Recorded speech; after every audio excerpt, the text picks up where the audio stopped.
Every game on these shelves started out as an idea. At some point, somebody looked at a blank piece of paper and thought, what if I made a board game? Some of those ideas became games we still play years later. Most never made it that far. So that raises a question. Can an ordinary person actually self-publish a board game?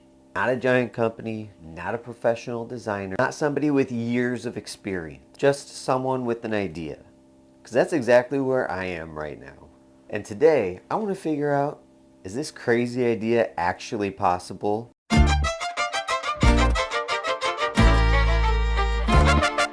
In the last video, I shared why I decided to design my first board game. Since then, I've been doing some research on what comes next, and honestly, the more I learned, the more I realized how little I knew. When most people think about creating a board game, they think about coming up with some cool idea. Maybe designing some cards, maybe writing some rules, then somehow ending up with a finished game. But according to experienced designers, publishers, manufacturers, creators, that's only a small part of the process. Self-publishing isn't one challenge, it's dozens of challenges. And before I committed years to this endeavor, I wanted to find out, is it actually possible? The answer, of course, is yes. People self-publish games all the time. New publishers launch every year, independent designers bring games to market every year, small creators build successful projects every year. But here's the important part. People that succeed don't jump straight into publishing. They work through a process, a long process. And that's where this series comes in. Because before I can publish a board game, I need to learn how to design one. Before I can design one, I need to understand what makes games work.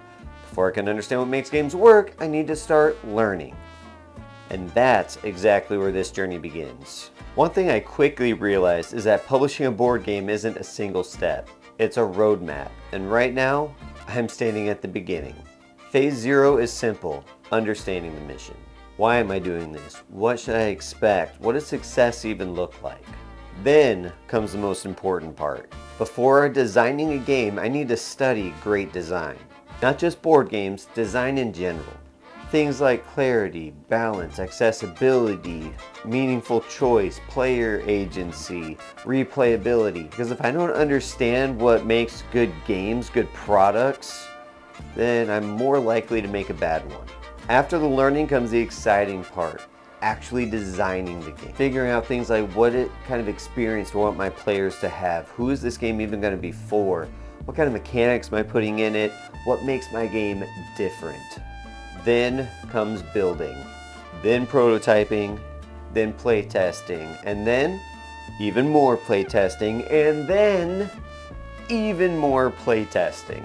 And from everything I've watched and gathered being around the board gaming hobby and industry, it's that playtesting phase is where the rubber really meets the road.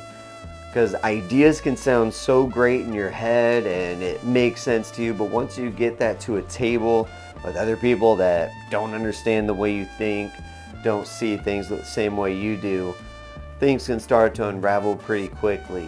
But even if the game turns out great, that's only part of the challenge.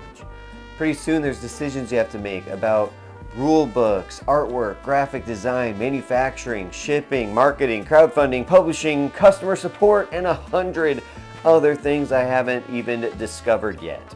That's why this project feels so exciting. Some of these stages, I don't know how difficult they're gonna be. I've not seen them yet. But when I do, you're gonna see them too. The successes, the mistakes, the expensive lessons. Hopefully not too many of those. One thing I wanna make clear. This isn't a series from an expert teaching beginners. This is a series documenting a beginner becoming more experienced. I'm going to be learning as I go, testing ideas, making mistakes, changing my mind, discovering things I wish I'd known earlier. My hope is that whether you're interested in board game design yourself or just enjoy the board game hobby, you're going to get a chance to see something that most people never see. How a game goes from an idea to a shelf. Not the polished success story, the real story. In the next episode, we're going to zoom out and look at the entire roadmap from the idea to the shelf. We're going to look at every major phase, every major challenge, every major decision that's going to need to be made along the way. After that, we're going to take a look at the biggest reasons that board game designers fail before they ever complete their goal. Then we'll begin diving into the principles that make great games work in the first place. Because before I design a game, I want to know what makes the games I love work in the first place. And that's where the real learning begins. So, can you actually self-publish a board game? Yes. But publishing is the end of the journey, not the beginning. Right now, we're standing at the starting line. And honestly, I have no idea where this road is going to lead.